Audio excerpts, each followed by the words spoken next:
Hello friends, स्वागत है आप सभी का एक बार फिर से आपके अपने YouTube channel Mister Cool Ash the teacher में। तो दोस्तों, आप लोगों ने टाइटल देख के वीडियो क्लिक किया होगा और आपको समझ में आ गया होगा कि आज की वीडियो किसके ऊपर है।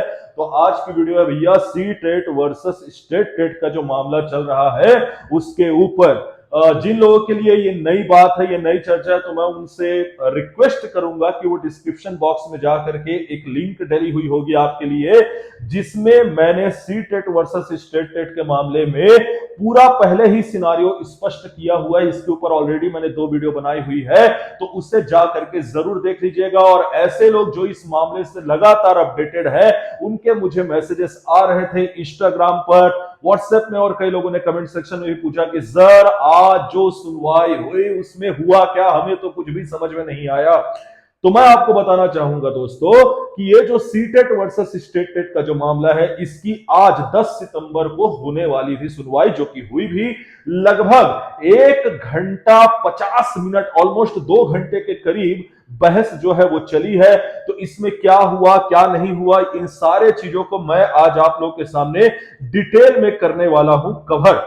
तो देखिए दोस्तों, सबसे पहले तो मैं आपको बता दूं कि आज जो सी टेट और स्टेट टेट की जो लड़ाई हो रही थी, जो आज वाद विवाद हुआ है, जो आज मामला चला है, तो उसमें सबसे पहले याचिकाकर्ता पक्ष को अर्थात टेट को बोलने का अवसर दिया गया और आज टेट ने ही अपनी बात रखी हुई है।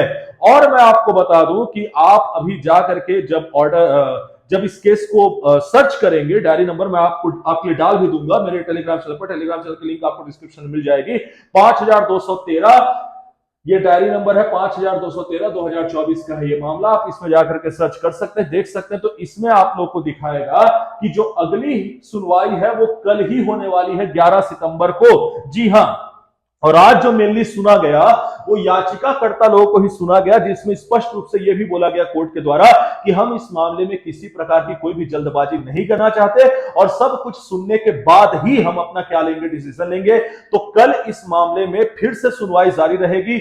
मैंने आज की सुनवाई का लाइव वीडियो जो है वो अपने चैनल पर डाला हुआ है, उसे आप जाकर के देख सकते हैं। इसके अलावा कल की भी सुनवाई की लाइव वीडियो जो है आप मेरे चैनल पर देख पाएंगे। हालांकि अब बात करते हैं दोस्तों कि आज आखिरकार टेट की तरफ से किन किन मामलों को उठाया गया और क्या क्या बातें रखी गई। तो देखिए, सबसे पहले जो स्टेट टेट की तरफ से, अर्थात झारखंड के जो याचिकाकर्ता थे, जो कि स्टेट टेट को मान्यता दिलवाना चाहते और सी टेट को बाहर करना चाहते प्रतियोगिता में, उनकी तरफ से जो सबसे इंपॉर्टेंट पॉइंट उठाया गया है दोस्तों, वो उठाया गया है आज पूरा का पूरा आरटीई को लेकर के।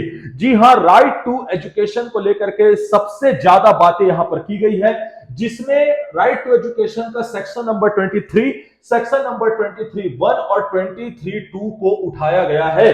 अब ये सेक्शन क्या कहता है दोस्तों, मैं आप लोग को तुरंत अभी बता देता हूं, जिससे कि आप लोग को समझ में आ जाए कि आखिरकार किस चीज के बारे में यहां पर बात हो रही है। देखिए दोस्तों, सेक्शन 23 क्या कहता है, जो आपका आर्टिकल है, वो कहता है कि qualifications for appointment and terms and condition of service of teachers. मतलब कुल मिलाकर के शिक्षकों के लिए क्या क्या सेवा शर्तें होंगी, एक शिक्षक के लिए शिक्षक बनने हेतु, उसके बारे में यहां पर बताया गया है। जिसमें 23(1) में लिखा गया कि any person possessing such minimum qualification as laid down by an academic authority authorised by the central government by notification shall be eligible for appointment as a teacher. मतलब जो भी मिनिमम क्वालिफिकेशन रखता है एक टीचर बनने के लिए, जो कि सेंट्रल बॉडी के द्वारा ऑथराइज्ड हो, तो वो टीचर बन सकता है।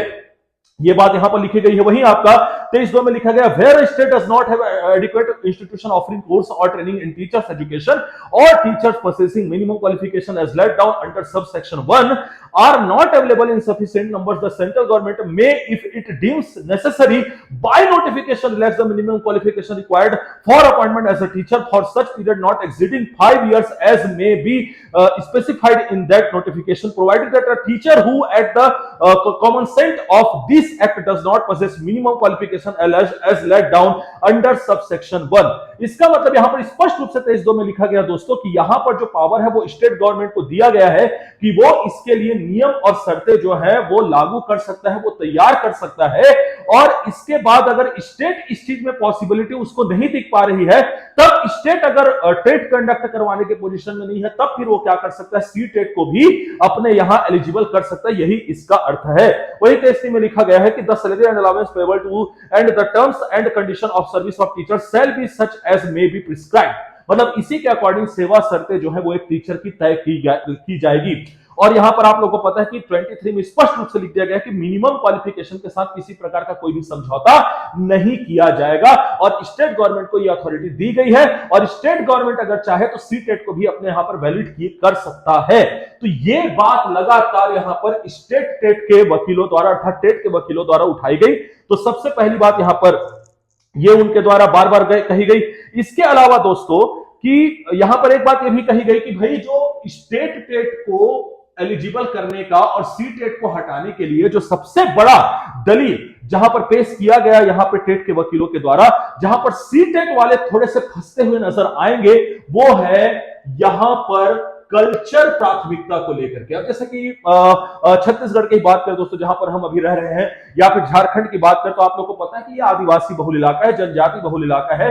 यहां पर का अपना एक वास्ट कल्चर है, एक समृद्ध कल्चर है। इसके अलावा यहां पर बहुत सारी अपनी एक अलग अलग प्रकार की लैंग्वेज है। जैसे कि अगर हम छत्तीसगढ़ की बात करें तो छत्तीसगढ़ में हर कॉम्पिटिशन एग्जाम में आपको छत्तीसगढ़ी भाषा जरूर पूछा जाता है, जो कि यहां की महत्वता को प्रतिपादित करे और उसका जो सिलेबस है यहां की महत्वता के अकॉर्डिंग क्या किया जाता है, डिजाइन किया जाता है। तो सबसे ज्यादा जो यहां पर मेन फोकस किया गया है टेट वालों की ओर से वो इसी की तरफ किया गया है। कल्चरल जो इन्वॉल्वमेंट होता है टेट में वो ज्यादा होता है बनिस्पत की सी टेट में, जबकि जो सी टेट होता है वो इस चीज को बिल्कुल भी फॉलो नहीं करता है। इसलिए यहां पर स्टेट टेट को प्राथमिकता देना चाहिए सी टेट के ऊपर। यह बात भी यहां पर उठाई गई। इसके अलावा एक बात और बोली गई कि भाई जो आरटीई 23 है इसको मैंडेटरी किया गया है। जी हां, मैंडेटरी किया गया है। तो आरटीई 20 के जो सेक्शन 23 है उससे हट करके कोई भी बात नहीं की जा सकती और यहां पर 23 को मैंडेटरी मानते हुए स्टेट टेट को ही प्राथमिकता दी जानी चाहिए। अब यहां पर बात यह आती दोस्तों कि जो सुप्रीम कोर्ट के हमारे जो ऑनरेबल जजेस हैं उनकी तरफ से एक बात यहां पर जो आई वो ये आई कि भाई जब झारखंड हाई कोर्ट ने ये डिसीजन दिया था कि सी टेट को अलाउ किया जाए, तो वहां पर झारखंड हाई कोर्ट ने ये बोला था कि भाई 2016 से लेकर के बाद आपने 2023 में टेट करवाया है। मतलब कुल मिलाकर के आप यहां पर देख सकते हैं कि लगभग 7 साल का गैप है। अब इन 7 साल में अगर आपके पास लगातार स्टेट टेट नहीं हो रहा है, झारखंड टेट नहीं हो रहा है, तो फिर आपको इतने बच्चे ही एलिजिबल कहां से मिलेंगे जो आपकी शिक्षक भर्ती के लिए तैयार हो सके। तो यहां पर स्टेट टेट ने यह जवाब दिया, स्टेट टेट के वकीलों ने, झारखंड टेट का जो पक्ष रख रहे थे उन वकीलों ने यह जवाब दिया कि हमारे पास अभी ऐसे 1 लाख कैंडिडेट है जिन्होंने झारखंड टेट को क्वालिफाई किया हुआ है। तो यहां पर यह बात भी आई और बार बार यहां पर जज की तरफ से यह क्वेश्चन जरूर पूछा जा रहा था कि भाई जो आपने जो झारखंड हाई कोर्ट का जो डिसीजन वो यहां पर सही बोल रहे हैं कि 2016 के बाद 2023 में आपने टेट लिया, तो फिर कैसे करें। और यहां पर जो सुप्रीम कोर्ट के जो ऑनरेबल जजेस हैं उनकी ओर से एक बात को और फोकस किया गया जहां पर टेट वाले थोड़ा सा वीक नजर आए यहां पर, वो ये था कि डाटा की मांग की गई। जो आप 1 लाख की बात बता रहे थे यहां पर टेट वाले, उस डाटा की मांग की गई। इसके अलावा कल्चरल इंपैक्ट एस टेट के ऊपर कितना गहरा पड़ता है, एस टेट के द्वारा कितना गहरा पड़ता है, उसका भी डाटा मांगा। और इसके अलावा जो सी टेट और एस टेट का जो कंपेरिजन है कल्चर के तौर पर, तो उसके सिलेबस की भी मांग की गई है ताकि बहुत ही सोच विचार करके इसके ऊपर डिसीजन लिया जा सके। वहीं पर अगर बात करें कि सी टेट का काउंटर पार्ट यहां पर क्या हो सकता है दोस्तों, तो मेरे हिसाब से सी टेट कल बिल्कुल यहां पर यूपी और बिहार ये दोनों का एग्जाम्पल जरूर देने वाले हैं, क्योंकि आप लोगों को पता है कि यूपी और बिहार में चूंकि लगातार टेट लेना पॉसिबल नहीं हो पाता, स्टेट टेट लेना, इसलिए वहां पर सी टेट को लगातार मान्यता दी जाती है। तो ये एग्जाम्पल जरूर उठाया जाएगा। तो वहीं पर टेट के द्वारा हरियाणा जो राज्य है उसका मुद्दा यहां पर जरूर उठाया जा सकता है, जैसे कि हरियाणा में स्टेट टेट लगातार लिया जाता है, वहां पर सी टेट को वैलिड नहीं किया गया है। तो इस प्रकार से आज का जो दिन रहा है दोस्तों, वो कुल मिलाकर के याचिकाकर्ता पक्ष को अर्थात टेट को ही सुना गया है। और जैसा कि मैंने बताया कि कल जो है इसकी फिर से सुनवाई जो है वो कंटिन्यू होने वाली है, जिसकी लाइव हियरिंग आप मेरे चैनल पर देख पाएंगे। आशा करता हूं कि आप लोग को समझ में आ गया होगा कि आखिरकार आज किस मुद्दे पर ज्यादातर बहस हुई है, कल इस मामले में क्या होता है। तो मेरा पक्ष अगर आप लोग पूछेंगे दोस्तों, तो यहां पर मैं अपनी बात यहां पर यह कहना चाहूंगा कि कल मुझे लगता है कि इस मामले में जब सी टेट वालों का बयान सुना जाएगा, तो मुझे लगता है कि इस मामले में फैसला आने में ज्यादा देर नहीं लगेगा और फैसला आ सकता है। दूसरी बात, मुझसे लगातार छत्तीसगढ़ के मेरे मित्र ये पूछ रहे हैं, खास करके जो चयनित शिक्षक है वो ये पूछ रहे हैं कि सर हमने तो सीटेट किया हुआ है, तो क्या अगर सीटेट के अगेंस्ट में डिसीजन आता है तो क्या हमको निकाल दिया जाएगा? तो ये सारे जवाब मैं आप लोग को दूंगा दोस्तों जब कल की सुनवाई कंप्लीट हो जाएगी। तो इसके लिए आपको क्या करना है, इसके लिए आपको वीडियो को लाइक करना है, चैनल को सब्सक्राइब करना है, वीडियो को ज्यादा से ज्यादा शेयर करना है, बेल आइकन दबा देना ताकि मेरे वीडियो की नोटिफिकेशन सबसे पहले प्राप्त हो आपको। और कल मैं इसका पूरी तरीके से डिटेल में विश्लेषण फिर से आप लोग के लिए लेकर के आऊंगा। तब तक के लिए मैं आशीष पांडे आपसे इजाजत चाहूंगा। आप अपना ख्याल रखेगा, अपने से जुड़े लोगों का ख्याल रखेगा, अपना खुद का ख्याल रखेगा और पढ़ते रहिएगा, लिखते रहिएगा और आगे बढ़ते रहिएगा। मैं मिलूंगा आपसे नेक्स्ट वीडियो में, तब तक के लिए धन्यवाद।